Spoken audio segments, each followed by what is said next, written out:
Magandang gabi po sa lahat. Tayo nagbabalik ulit dito sa ating munting channel para pag-usapan ang coins kung magkano na ang kanyang halaga sa ating mga online selling. Isa naman tayong kolektor kaya tayo nandito ano ng mga presyo ng ating mga coins na koleksyon. Ayan, magandang gabi po sa lahat ng ating mga tagapagsubaybay dito sa ating munting channel. Lalo-lalo ng ating mga kolektor dyan, mga numismatis po. Ayan. Special shoutout po, Kaneme 09 po ang ating dakilang mga kolektor yan. Ayan, Abi Reyes. Ang pag-usapan natin ngayon ay 5 pesos po. Year 1975 ni Marcos po. Ayan, September 1972. Ayan. Pangulong Ferdinand Marcos year 1975. Ayan. Ayan ang ating pag-uusapan sa gabing ito. Pero bago yan, tayo magpapasalamat muna sa lahat ng ating tagapagsubaybay dito sa ating munting channel, lalo-lalo na ang ating mga subscriber dyan. Ayan, magandang gabi po sa inyong lahat. Maraming salamat sa suporta po.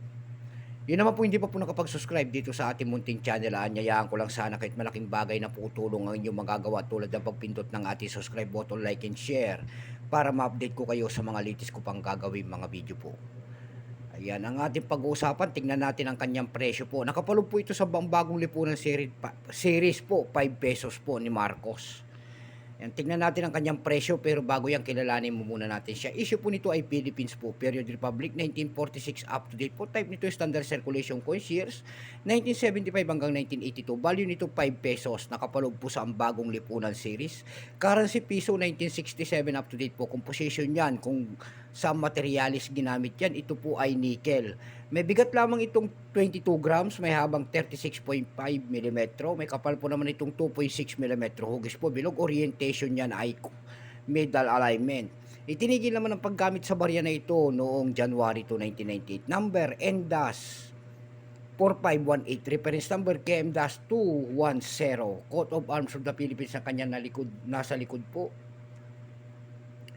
Ito pong year 1975 na ito po ay 74%. Apat po na klase ang ginawa rito. May proof, FM proof yata ito. Ayan. At may mga BU set nito. Ayan, nakalagay sa set. Kung tawagin nila. Ito po naman po ay wala pang gaanong bumibili. Ayan. Pwera na lamang po yan kung yan po sana ay error coins. Ayan. Ito po ay 74%. Ayan, kung ilang piraso naman ang ginawa rito sa hawak nating barya, ito po ay 20 million. May price na rin po ito doon sa ating numista kung tawagin ang ating mga kolektor. Ayan, yung kanyang very fine ay 120, extra fine 120, almost uncirculated 120. Ang circulated po nito ay nagkakalaga na po ng 150 pesos. Tayo naman po'y dumako sa kanyang mga presyo sa ating mga online selling tulad ng ab.com.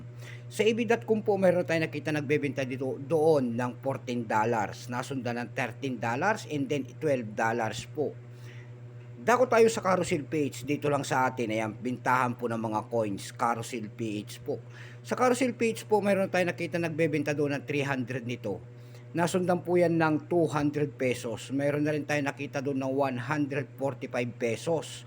Yung pinakamababa po na nakita natin bintahan doon ay nagkakalaga po ng 75 pesos.